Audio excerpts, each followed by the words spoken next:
Assalamualaikum warahmatullahi wabarakatuh. Berjumpa lagi dengan saya Supiani dalam digitalclass.id. Pelatihan kita kali ini yaitu optimalisasi pelaksanaan P5 di satuan pendidikan. Pada pertemuan yang keempat kali ini kita akan membahas mengenai bagaimana melaksanakan P5 untuk bisa menggali potensi peserta didik. Bapak Ibu yang berbahagia, kita ketahui bahwa proyek penguatan profil pelajar Pancasila itu merupakan sebuah kegiatan yang intinya adalah untuk meningkatkan atau menguatkan dimensi-dimensi profil pelajar Pancasila yang ada di dalam diri siswa kita masing-masing. Jadi proyek itu sendiri merupakan sebuah rangkaian kegiatan untuk menciptakan sebuah tujuan tertentu dengan cara menelaah suatu tema yang menantang. Jadi proyek ini sengaja didesain agar siswa bisa melakukan investigasi, memecahkan masalah, kemudian mengambil keputusan berdasar untuk memecahkan masalah tersebut, seperti itu. Jadi peserta didik di sini akan bekerja dalam periode waktu tertentu sesuai yang sudah kita jadwalkan, jadi seperti itu. Jadi kita sebagai guru untuk memfasilitasi pembelajaran, untuk memfasilitasi siswa dalam belajar proyek ini, kita harusnya bisa mengajak siswa untuk melihat masalah itu secara nyata. Bisa kita bawa mereka untuk mendatangi topik permasalahan tadi, misalnya kalau tentang masalah sampah kita bawa mereka ke TPA, atau kita mengamati lingkungan yang rusak ya kita bawa mereka ke lingkungan yang rusak atau tercemar, atau kita juga bisa membawa masalah itu ke dalam kelas. Artinya kalau tidak terjangkau kita mau melihat kondisi TPA Bantar Gebang karena jauh dari tempat kita misalnya kita hanya melihat dari tayangan video yang ada di depan kelas misalnya seperti itu. Jadi bisa kita kenapa kita harus membawakan masalah nyata ke siswa, baik ke dalam kelas atau siswa itu dibawa ke dalam masalah nyata tadi, agar mereka bisa mengawali kegiatan proyek ini menggunakan realitas faktual yang mereka miliki dalam kehidupan sehari-hari mereka. Karena untuk bisa melakukan proyek ini ada 3 tahapan Bapak Ibu. Tahap pertama adalah mengawali kegiatan proyek. Di bagian mengawali kegiatan proyek ini Bapak Ibu bisa membawakan siswa ke dalam permasalahan nyata. Bisa mereka dibawa ke masalah atau masalah itu kita bawa ke kelas. Tujuannya apa? Tujuannya agar peserta didik benar-benar terlibat dan benar-benar mempunyai pandangan, mempunyai ide-ide yang akan mereka kembangkan untuk menyelesaikan permasalahan ini. Jadi proyeknya ini bukan hanya hayalan, tapi memang benar-benar real mereka lakukan. Jadi seperti itu. Jadi sebagai fasilitator pembelajaran, Bapak Ibu bisa membawa situasi yang nyata tadi ke dalam kelas atau mereka kita bawa ke situasi nyata. Kemudian Bapak Ibu bisa memulainya dengan pertanyaan pemantik. Kita bisa meminta mereka mengamati tadi ya tayangan video atau kita bawa mereka ke tempat daerah yang tercemar tadi. Kenapa bisa lingkungan kita seperti ini? Kenapa misalnya banyak sampah berserakan, bekas-bekas plastik, bekas bungkus-bungkus makanan, bekas pampers itu biasa bertebaran seperti itu. Kenapa? Apa yang menyebabkan hal ini seperti ini? Apakah kamu nyaman dengan kondisi seperti ini? Dan seterusnya Bapak Ibu bisa membuat yang namanya pertanyaan pemantik supaya mereka mulai merasakan seperti membangkitkan motivasi mereka untuk ke dalam permasalahan itu. Kemudian kita mulai dari masalah yang autentik tadi, misalnya habis selesai banjir, sampah ini berserakan seperti apa yang mereka rasakan, seperti apa kira-kira, apa penyebabnya dan seterusnya. Kemudian yang kedua, kita harus bisa mengoptimalkan pelaksanaan proyek. Untuk lebih optimal, maka kita harus bawa mereka untuk benar-benar bekerja. Jadi mereka memang yang ide-ide pun mereka yang mengeluarkan pemecahan masalah yang mereka sodorkan, itu yang akan kita lakukan.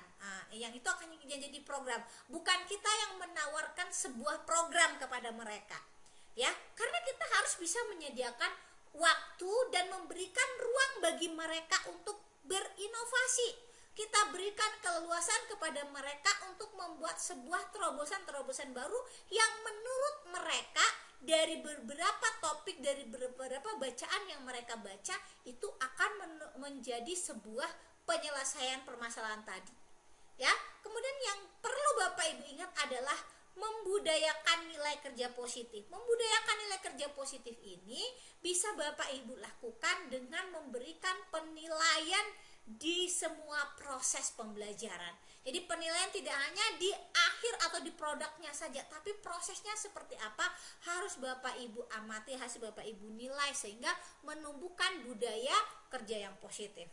Kemudian menutup rangkaian kegiatan proyek.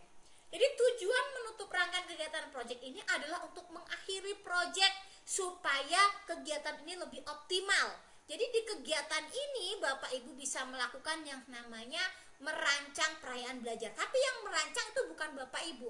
Artinya kita di sini ada kegiatan perayaan belajar, panen karya seperti itu. Jadi di sini Bapak Ibu fungsinya bukan Bapak Ibu yang merancang.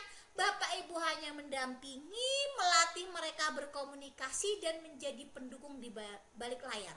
Jadi nanti acara yang mau mereka buat seperti apa, kemudian bagaimana mereka caranya mengkomunikasikan kepada orang tua hasil belajar mereka itu seperti apa, kita berikan kebebasan kepada mereka. Kalau misalnya mereka ada yang perlu ada minta bimbingan, minta bantuan kepada kita, ya kita berikan bantuan secukupnya. Jadi seperti itu. Di bagian yang ketiga juga masih ada, yaitu selain perayaan ada kita lakukan refleksi dan tindak lanjut. Jadi refleksi tidak hanya di akhir, di tengah-tengah juga tadi sudah ada refleksi, tapi di akhir harus kita buat refleksi akhir yang akan menentukan rencana tindak lanjut. Apakah kedepannya proyek ini seperti apa? Kalau kita angkat lagi misalnya gaya hidup berkelanjutan ini, nanti di kelas 9 mau mereka mempelajari tema ini, kira-kira seperti apa langkah selanjutnya. Atau kalau tema ini nanti diberikan kepada kelas 7 yang akan datang misalnya, apakah perlu ada perbaikan di mana? Seperti itu yang harus kita rancang. Jadi untuk melakukan refleksi bisa secara tertulis ataupun secara verbal. Jadi dan di kegiatan akhir ini juga kita harus bisa mengoptimalkan kemitraan. Walaupun kita tahu bahwa kalau kita tahap awal itu belum diwajibkan kita yang menggunakan kemitraan, tapi alangkah baiknya jika kita sudah mulai dari awal membiasakan untuk melakukan proyek dengan melibatkan kemitraan. Kemitraan di sini banyak, tidak hanya kemitraan mencari dukungan sumber dana, tapi kita bisa meminta mereka menjadi narasumber untuk kegiatan kita, memberikan mereka motivasi, memberikan materi kepada siswa bagaimana kehidupan ini yang sebenarnya. Misalnya kalau kita mengundang tokoh agama atau tokoh masyarakat, atau mungkin penggiat lingkungan, atau mungkin bisa kita cari ahli pakar budaya misalnya seperti itu. Jadi kita bisa mencari tidak hanya sumber dana, tapi narasumber juga kita bisa datangkan dari mitra seperti itu, ya. Jadi ingat Bapak Ibu, kemitraan ini sangat penting sehingga mereka punya pengalaman yang benar-benar mendalam seperti itu, ya. Kemudian setelah kita tutup, jangan lupa Bapak Ibu kita ada namanya melakukan asesmen. Jadi setelah kita melakukan asesmen di masing-masing tahapan itu, kalau yang Dikdasmen itu kan ada 4 tahapan. Jadi di setiap tahapan kita berikan penilaian atau asesmen, ya Bapak Ibu. Jadi kita bisa setelah kita lakukan asesmen, maka kita koleksi dan mengolah hasil asesmen. Jadi kita koleksi dokumentasi kegiatan asesmen ini bisa berupa Portofolio bisa berupa jurnal dan juga berupa rubrik. Kemudian untuk pengolahan hasil, kita bisa mengolah hasil belajar tadi nanti menggunakan aplikasi, karena rapor atau laporan hasil belajar itu harus informatif tapi tidak memberatkan. Nah, di sini kita lihat ini ada format assessment untuk project ya Bapak Ibu. Ini bentuknya terserah saja, bebas saja ya Bapak Ibu, tidak harus seperti ini, tapi ini sebagai salah satu contohnya saja, karena kita pakai tema gaya hidup berkelanjutan. Ini topik spesifiknya hijaulah sekolahku, dimensinya ada 3, beriman bertakwa kepada Tuhan Yang Maha Esa, gotong royong, dan juga kreatif. Masing-masing dimensi ada 2 subelemen, dan masing-masing subelemen nanti kita uraikan ke dalam indikator-indikatornya. Kenapa kita harus ada indikator? Indikator ini akan membantu kita melihat atau mengobservasi seberapa apakah mereka di posisi yang mana si anak ini. Jadi seperti itu Bapak Ibu ya. Jadi kita harus uraikan dari masing-masing subelemen ini. Jadi seperti ke dalam indikator-indikator. Jadi nanti kita tuangkan di sini. Jadi seperti itu. Jadi nanti kita bisa mengkoleksi ini dan nanti bisa diinput di dalam rapornya. Di rapor project nanti akan dibahas di pertemuan kelima. Ini rubriknya Bapak Ibu ya, ada rubrik. Jadi ini tadi ya rubriknya ada belum berkembang, mulai berkembang sesuai harapan, dan sangat berkembang. Ini kita ambil masing-masing subelemennya.